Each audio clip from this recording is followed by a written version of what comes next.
Good afternoon, or good morning, or good evening, depending when you read this. So let's continue with this slides, and its topic is about transformative innovation policies in Africa. So we have talked about knowledge and innovations. Now we move how innovation policies can support development. So the objectives of this session is to understand what are innovation policies and what are especially transformative innovation policies, and how innovations and innovation policies can promote sustainable development, and in some cases they create challenges for sustainable development, and to understand how these transformative innovation policies, what they are and how they can be implemented in practice in Africa. And there are certain slides and a book to study for the learning assessment. So again, let's start with the important key points. So innovation policies can be used to support the development of innovation. So it's an important message that political support and policy support can result in enhancement of innovations.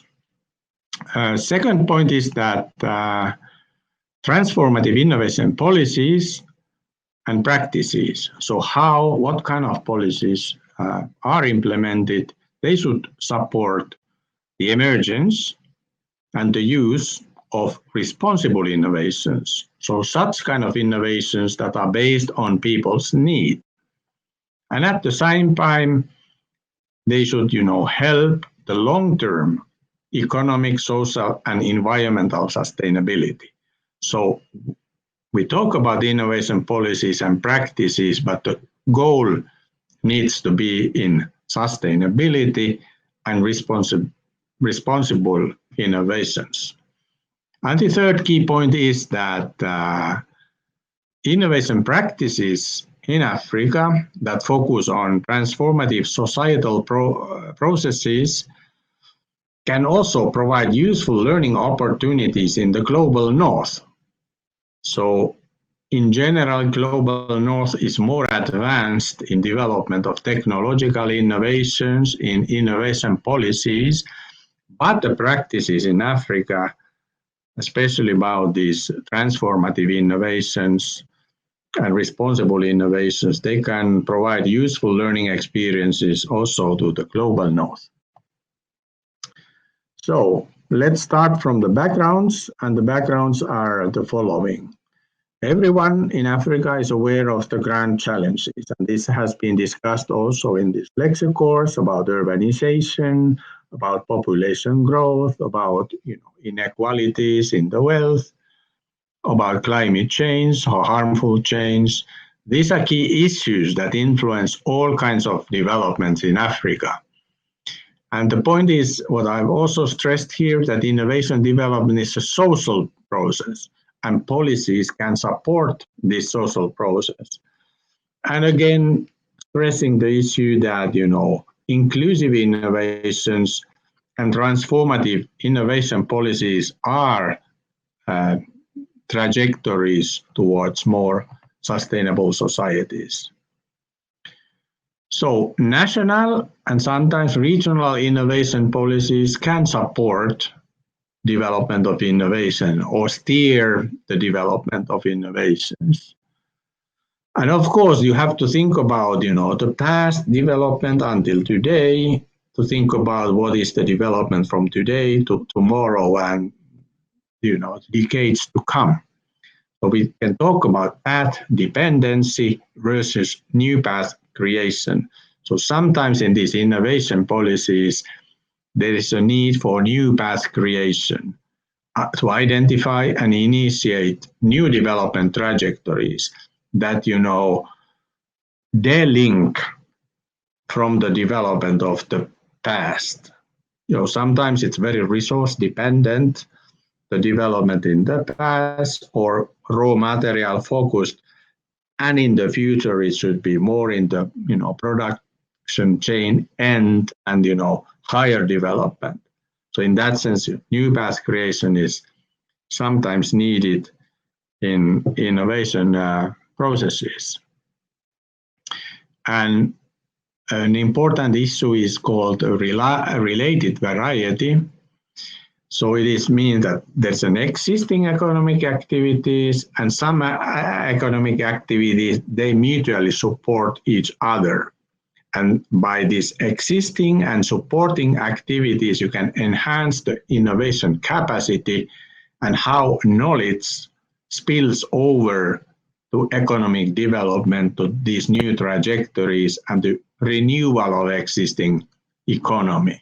So related variety is important, how these economic activities are connected to each other. So this is the way to maximize the potential of learning opportunities and the growth of existing industries, as well as the emergence of new industries. And that also then helps that the innovation policies make, priorities where to invest in the future and how to steer and direct the development towards sustainable economic growth. And innovation policies can also be seen from different perspectives. There are broad innovation policies, focused innovation policies, and experimental innovation policies. Broad innovation policies are those, for example, in education to enhance the knowledge of the whole population. So it's very long-term strategy and its impact is often quite slow, but it's an approach. A focused innovation policy means that we select specific economic sectors and enterprises and we support and focus on their development. Of course, these enterprises and these sectors, they need to be globally competitive. Otherwise, export is not possible and import will, replace these enterprises and their services and material goods. And then there are experimental innovation policies. These are rather risky because one has to guess, one has to hint what is in the future and in what kind of fields one could, invest. And often these experimental innovation policies, they require open innovation. So other people can join in, other enterprises can bring their, valuable assets, knowledge inside the policy development. So it needs to be more open, where these broad innovation policies can be a bit narrower and closed. So what is characteristics for contemporary innovation policies is that they are open to global value chains and participation. They are flexible. It means that they need to be able to change when the market is changing, when the contexts are changing. Also, the policies need to change. They need to be, adaptive, and they need to have sometimes even spontaneous flexibility because of, for example, COVID-19. Then you need to change the innovation policies to adapt to the new context. They need to have sometimes a bit of experimentalism, trying to find the solutions out of the box, not in the conventional way, but finding something different, because that motivates often radical innovations. Sometimes it's trial and error, but it can be expensive in the end. And interdisciplinarity and cross-sectoral perspectives are today very common because you have to combine different knowledges, different sectors, and so on. And they need to be transformative. So they, address the economic, social, and environmental issues and bring through this systematic addressing the transformation. And smart specialization is something that has been used in the European Union in the past 10 years as specific extension of innovation systems and innovation ecosystems. This means to identify in one kind of locality or region, sometimes even a nation, usually in a region, that what are the strengths of this region and how these strengths can be enhanced, what kind of new specialities can be developed in that region, and that then creates kind of competitive advantage, this smart specialization, because it facilitates the concentration of activities and agglomeration of resources into these specific fields. But of course, you must be aware what are these specialized fields in each region. So they are different from one region to another. So basing the development on the countries or the region's unique assets to create and gain competitive advantages. When we think about innovation policies in African context, it is like in many parts of the world, many countries, they have launched policies and projects to promote innovations, and innovation is mentioned in national strategies, in national policies, and so on. So many countries, I don't know if all African countries, but many countries, they have, approached innovation development in their development strategies, and they have launched innovation policies. But it is still challenging to know, and it's not very sure that whether an innovation or whether an investment into an innovation system and research and development will generate in short term fast economic and social catch-up. In a long term, yes, but in short, it's not yet so evident. Sometimes, and in public sector always, there has to be a decision where to invest the public money. If there is a lot of emphasis on research and development, it means that it's something is taken away from somewhere else. And sometimes this means that, you don't address the immediate needs, but you focus it into a long-term strategy. And that is a balance that one has to make with the limited amount of investments. But at the same time, innovations emerge from bottom up. So homegrown developers emerge, and startup cultures really become important in Africa. And that's good, because sometimes these startups, they know what people need and what are the challenges locally, and they can address directly these challenges instead of, top-down policy making. So Greta Thunberg, who is a famous young person fighting against harmful climate change, she said once that if solutions within the system are so impossible to find, so maybe then in this case we should change the system itself. So this is important, a small sentence, but having a wisdom. So if the system is unsustainable, then we have to think out of the box. Can we make another system? Is this system the appropriate one? So that is one lesson to learn from this sentence. Innovation policies should not be designed to produce more consumption goods. So that's important. So it's not about increasing consumption as such, but sustainable consumption or sustainability. So innovation policies must focus on this as well. And what are these transformative innovation policies? These are then, they prioritize the systems-wide transformation in society towards the sustainability and inclusiveness. So broader changes, deeper changes in the complex socio-environmental system in countries.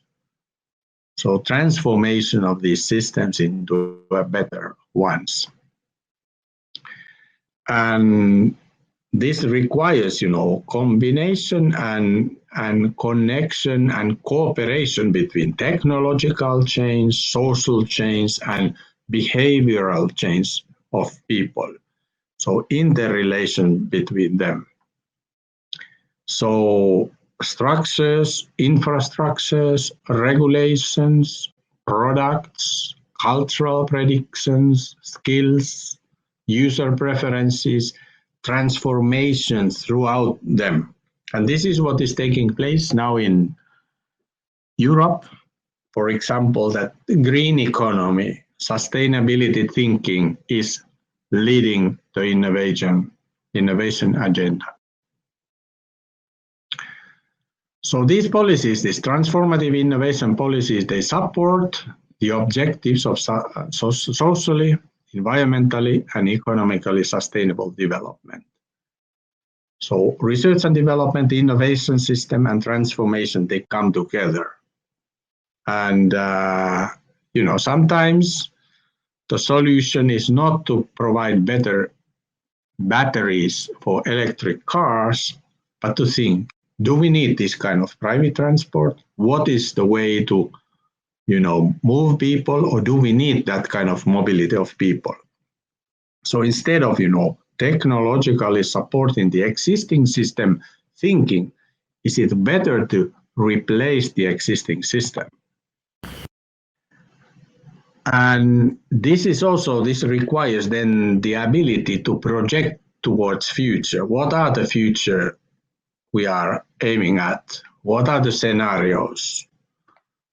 Are we, do we need to look around and analyze systematically the key warnings and change? Pandemic is one example. Are we able to change because such a thing happened? Not only to react, but be proactive. We need to disengage from earlier unsustainable activities and businesses. So it's a step decision. Then we need to direct the resources to those policies that, support transformation and sustainability.